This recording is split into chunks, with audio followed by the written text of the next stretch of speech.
लालची लकड़हारे की कहानी। सोहनपुर गांव में रामलाल नाम का एक लकड़हारा रहता था। वो अपनी जीविका चलाने के लिए गांव के पास के ही जंगल से रोज लकड़ियां चुनता और उन्हें बेचकर कुछ पैसे कमा लेता था। इसी तरह उसका गुजारा चल रहा था। कुछ दिनों के बाद रामलाल की शादी हो गई।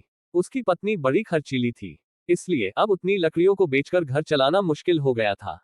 ऊपर से रामलाल की पत्नी कभी नए कपड़े खरीदने के लिए तो कभी किसी दूसरी चीजों के लिए रामलाल से बार बार पैसे मांगती थी। अगर पैसे न मिले तो रूठ जाती।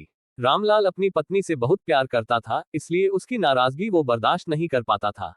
रामलाल ने ठान लिया कि वो अब ज्यादा लकड़ियां इकट्ठा करके बेचेगा, ताकि उसकी पत्नी को रोज रोज पैसों की कमी न हो। पत्नी की इच्छा पूरी करने के लिए आज रामलाल घने जंगल तक चला गया और बहुत सारी लकड़ियां चुनकर बाजार में बेच दी। ज्यादा लकड़ियों के ज्यादा पैसे मिले तो खुश होकर रामलाल ने सारे पैसे अपनी पत्नी को दे दिए।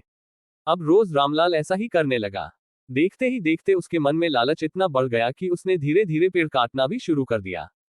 पेड़ काटने से और ज्यादा लकड़ियां हो जाती थी और उसे अधिक दाम मिलने लगे। लकड़हारा हर हफ्ते एक पेड़ काटता और लकड़ियां बेचकर मिलने वाले पैसों से अपनी पत्नी के शौक पूरे करता।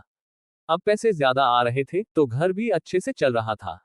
धीरे धीरे रामलाल ने पैसों को जुए में लगाना शुरू कर दिया। जुआ खेलने की लत ऐसी लगी कि रामलाल एक मोटी रकम इसमें हार गया। अब इस रकम को चुकाने के लिए रामलाल ने एक दो मोटे मोटे पेड़ काटने का फैसला लिया। जैसे ही रामलाल ने जंगल में जाकर अपनी कुल्हाड़ी को एक बड़े से पेड़ पर चलाने की कोशिश की तो उस पर पेड़ की टहनी ने हमला कर दिया। रामलाल चौंक गया। फिर उसे पेड़ की एक टहनी ने लपेट लिया। रामलाल कुछ समझ नहीं पाया कि यह सब क्या हो रहा है। तभी पेड़ से आवाज आई, मूर्ख, तू अपने लालच के चक्कर में मुझे काट रहा है। तू सारे पैसे जुए में लुटा देता है और फिर पैसे लौटाने के लिए पेड़ काटने आ जाता है। तुझे पता है कि पेड़ कितने कीमती होते हैं। हमारे अंदर भी जान बसती है और हम तुम इंसानों को जीने के लिए हवा, धूप में छाया और भूख को शांत करने के लिए फल देते हैं।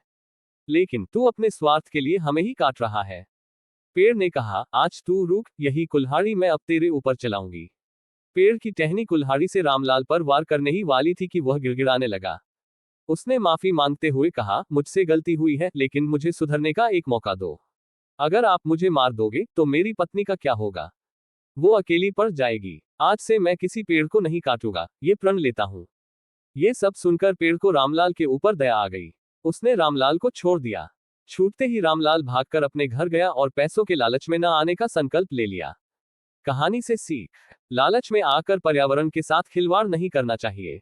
हमें ऑक्सीजन पेड़ से ही मिलती है। इन्हें काटकर हम खुद अपने जीवन में संकट को ला रहे हैं।